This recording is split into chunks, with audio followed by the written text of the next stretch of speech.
من الشيطان الرجيم بسم الله الرحمن الرحيم يا أيها الإنسان إنك كادح إلى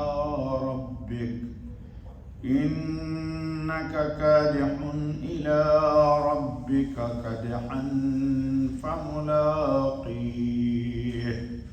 صدق اللہ العظیم۔ دوستو، یہ سورہ انشقاق کی آیت نمبر 6 پڑھی گئی۔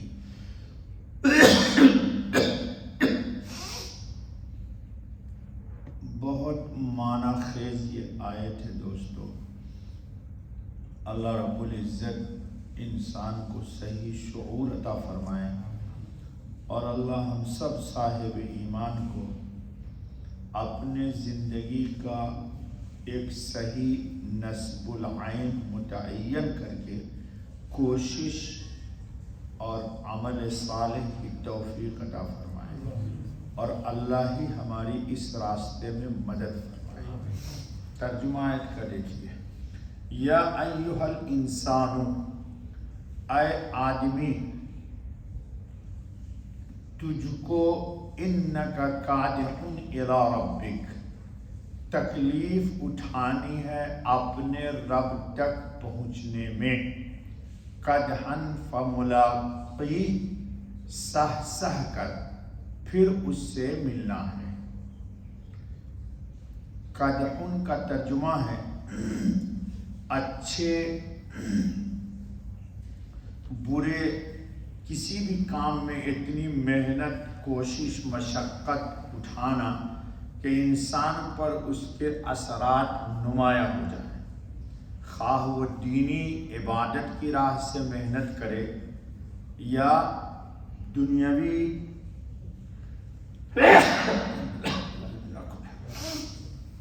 مال و متاع کی کوشش میں اتنی محنت کرے کہ اس پر محنت کا اثر نمایاں ہو، یعنی خوب اپنی بساط بھر انسان جہد اور کوشش کرے۔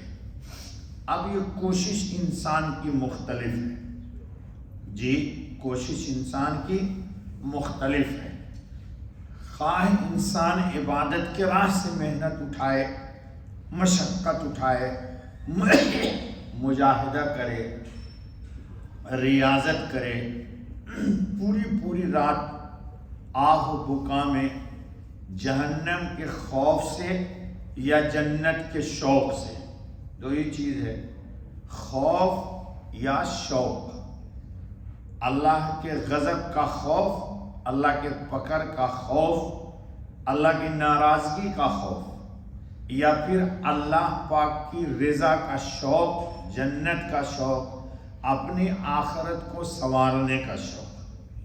دو ہی چیزیں انسان کے اندر، خوف یا شوق۔ تو محنت کرتا ہے انسان، اور انسان کے اعمال کی اس کو جزا ملنی عین عقل اور حکمت کا تقاضا ہے۔ ایک آدمی مزدوری کرتا ہے بیچارہ، لیبر ٹائپ کا آدمی ہے، کتنی شدید گرمی ہے، دیکھا ہوگا آپ نے روڈ پر بیچارے ڈھان خان صاحب لوگوں کو، یا جو بھی مزدور ہیں، سخت گرمی میں روڈ پر کام کرتے ہیں، اور مہینے کے بعد ان کو ایک متعین تنخواہ ملتی ہے، جی اسی میں خود کھانا، بچوں کو کھلانا اور اپنی تمام حاجت کو پوری کرنا۔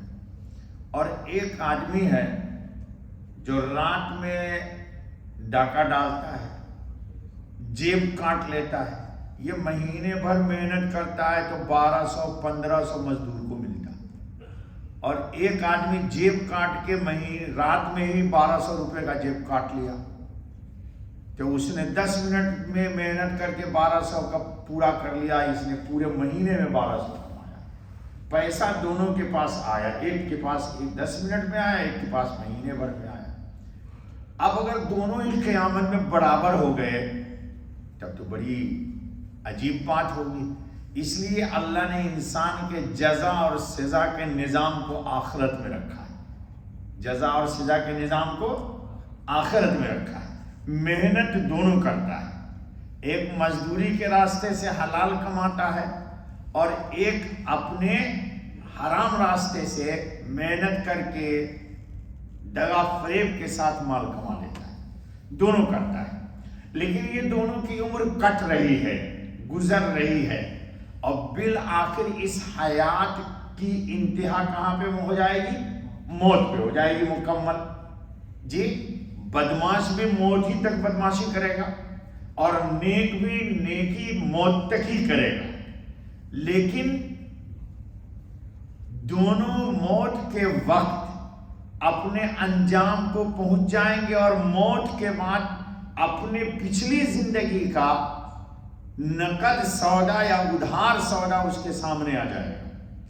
تو اللہ پاک کہتے ہیں کہ کوشش تو دونوں کرتا ہے، لیکن ایک کی کوشش غلط سمت میں ہے اور ایک کی کوشش صحیح سمت میں ہے۔ اس لیے اگلی آیت آئے گی کہ جس کی کوشش صحیح سمت میں ہے، کل کے درس میں آئے گا فَأَمَّا مَنْ أُوتِيَ كِتَابَهُ بِيَمِينِهِ، اللہ تعالیٰ اس کو شادہ و فرحاں رکھیں گے، مسرت، خوشی، اطمینان، جنت، عافیت، راحت، طمانینت، سکون، اللہ کے رضوان، غفران، جو تعبیر کر لی یہ سب اس کا استقبال کرے گی۔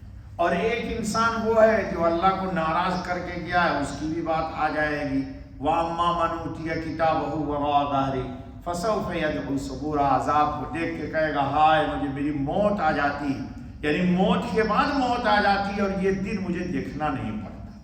اسی کو اللہ پاک اس آیت میں کہتے ہیں رجوع اللہ، گویا کہ موت کے ذریعے انسان کہاں پہنچ جاتا ہے؟ اللہ تک پہنچ جاتا ہے۔ حضرت مولانا مفتی شفیع صاحب رحمۃ اللہ علیہ ایک خوبصورت بات لکھی ہے، کیا کہتے ہیں؟ اس آیت میں حق تعالیٰ نے بنی نوع انسان کو خطاب فرما کر اس کے غور و فکر کے لیے ایک ایسی راہ دکھائی ہے کہ اس میں کچھ بھی عقل و شعور ہو تو اپنی جد و جہد کا رخ صحیح سمت کی طرف پھیر سکتا ہے، جو اس کو دنیا و دین میں سلامتی اور عافیت کی ضمانت دے۔ پہلی بات تو یہ ارشاد فرمائے کہ انسان نیک ہو یا بد، مومن ہو یا بے ایمان، اپنی فطرت سے اس کا عادی ہے کہ کچھ نہ کچھ حرکت کرے، انسان کچھ نہ کچھ کرے گا اور کسی نہ کسی چیز کو اپنا مقصود بنا کر اس کے حاصل کرنے کے لیے جد و جہد اور محنت برداشت کرے گا۔ جس طرح ایک شریف نیک خو انسان اپنے معاش اور ضروریات زندگی کی تحصیل میں فطری اور جائز طریقوں کو اختیار کرتا ہے اور ان میں اپنی محنت توانائی صرف کرتا ہے، بدکار بدخو انسان بھی اپنے مقاصد کہیں سے بے محنت بے جد و جہد حاصل نہیں کر سکتا، اس کے لیے بھی اس کو کرنا پڑے گا۔ جی تو دونوں کو اس کے اعمال کی جزا یا سزا ملے گی۔ اور علامہ عثمانی کیا لکھتے ہیں سنیے، انسان کی مختلف کوشش، یعنی رب تک پہنچنے سے پہلے ہر آدمی اپنی استعداد کے موافق مختلف قسم کی جد و جہد کرتا ہے، کوئی اس کی اطاعت میں محنت و مشقت اٹھاتا ہے، جی کس کی اطاعت میں؟ اللہ و رسول کی۔ کوئی بدی اور نافرمانی میں جان کھپاتا ہے، پھر خیر کی جانب ہو یا شر کی طرح کی تکلیفیں سہ کر آخر پروردگار سے ملتا اور اپنے اعمال کے نتائج سے دوچار ہوتا ہے۔ اللہ کہتے ہیں کہ موت کے بعد یقیناً کس سے ملنا ہے؟ رب ذوالجلال سے ملنا ہے۔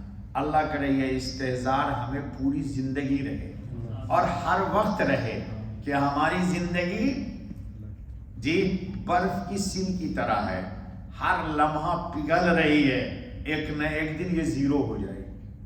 تو زیرو بن کے کوئی ہیرو بنے گا اور زیرو بن کے کوئی مجرم بن جائے گا۔ اللہ تعالی ہم سب کو اعمال صالحہ کی توفیق عطا فرمائے۔ بس بابا سبحان اللہ و بحمدہ سبحان اللہ العظیم سبحانک اللہم و بحمدک اشہد ان لا الہ الا انت استغفرک۔